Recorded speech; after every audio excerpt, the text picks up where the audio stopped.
Assalamualaikum semuanya, selamat datang di Kawan Belajar.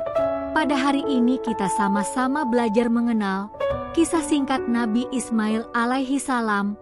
Yuk kita simak dan perhatikan. Let's go. Dari pernikahan Nabi Ibrahim dengan Siti Hajar, dikaruniai seorang anak laki-laki dan diberi nama Ismail.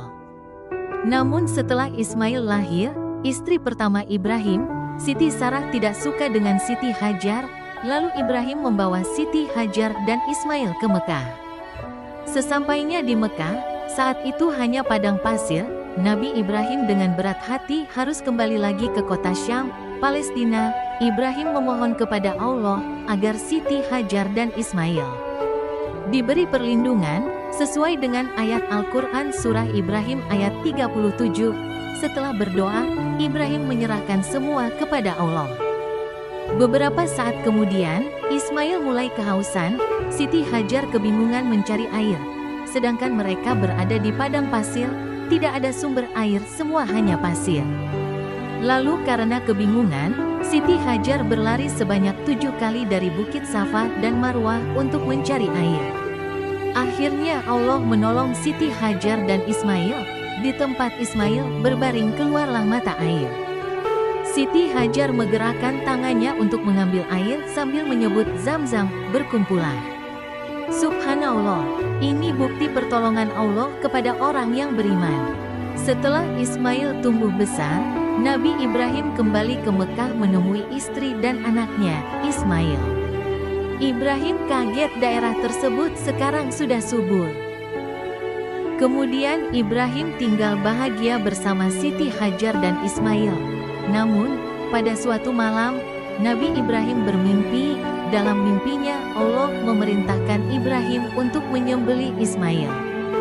Saat itu, Ismail adalah anak satu-satunya Nabi Ibrahim.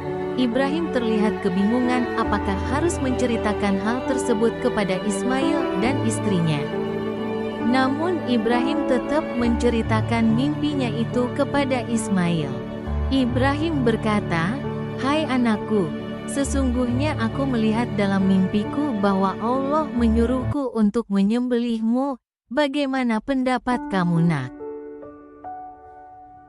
Ismail menjawab, "Hai bapakku, kerjakanlah apa yang diperintahkan Allah kepadamu. Insya Allah kamu akan mendapatiku termasuk orang-orang yang sabar."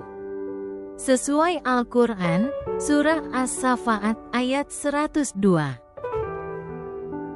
Ibrahim berdoa kepada Allah agar diberikan ketabahan. Ketika pedang mendekati leher Ismail, Allah mengganti Ismail dengan seekor lembu. Jadinya yang dipotong bukan Ismail melainkan lembu. Ismail pun selamat. Nabi Ibrahim dan Nabi Ismail pun bersujud kepada Allah. Dari kisah tersebut umat Islam dianjurkan menyembelih hewan kurban pada hari raya Idul Adha sebagai bentuk pengorbanan dari apa yang dicontohkan Nabi Ismail. Selanjutnya Nabi Ibrahim dan Ismail membangun Ka'bah. Setelah Ismail dewasa, Allah menyuruh Nabi Ibrahim untuk membangun Ka'bah sebagai kiblat sholat untuk umat Islam. Nabi Ibrahim berdoa seperti yang diceritakan Al-Quran dalam surah Al-Baqarah ayat 127-129, dan ingatlah, ketika Ibrahim meninggikan dasar-dasar Baitullah, ya Tuhan kami terimalah amal kami. Sesungguhnya Engkau yang maha mendengar lagi maha mengetahui. Ya Tuhan kami jadikanlah di antara anak cucu kami umat yang tunduk dan patuh kepada Engkau. Dan tunjukkanlah kepada kami cara-cara dan tempat ibadah haji kami, dan terimalah tobat kami, sesungguhnya Engkau maha penerima tobat lagi maha penyayang. Itulah cerita singkat Nabi Ismail. Wassalam.